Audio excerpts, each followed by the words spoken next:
Présente-toi en quelques mots. Alors, je m'appelle Pauline, j'ai 22 ans, je suis en Master 1 Culture et Communication, parcours médiation, musée et patrimoine. Et avant ça, j'ai fait une licence Art du spectacle, lettres modernes à Valence et une année en Erasmus en Islande. Quelles compétences t'a apporté le master ? Alors, ce master m'a appris à avoir encore plus la hargne sur tous les projets. Il m'a appris à être polyvalente, à dépasser les limites que je pensais avoir, à travailler en équipe, et aussi à travailler pour de vrais commanditaires et avec de vrais commanditaires, ce qui est quand même assez formateur. C'est quoi ton projet préféré jusqu'à présent ? Alors mon projet préféré, ça a été le projet de simulation parce que c'est un projet, encore une fois, très formateur qui nous met vraiment dans les conditions d'une réelle commande.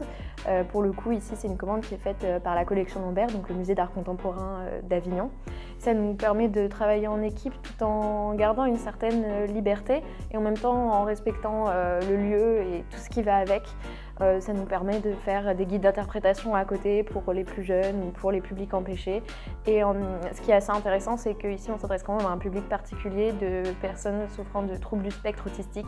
Donc ça a été une expérience super enrichissante à ce niveau-là également. Un cours qui t'a marqué ?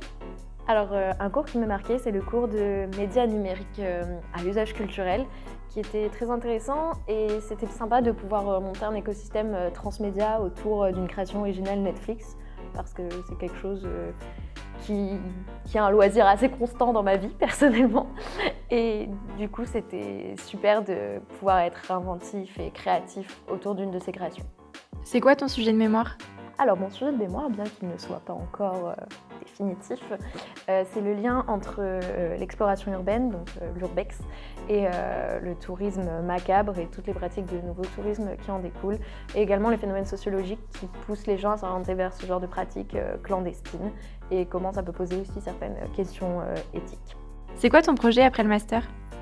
Alors, il y a beaucoup de choses que j'aimerais faire après le master, mais de préférence me tourner vers la médiation culturelle, plutôt tournée vers l'international.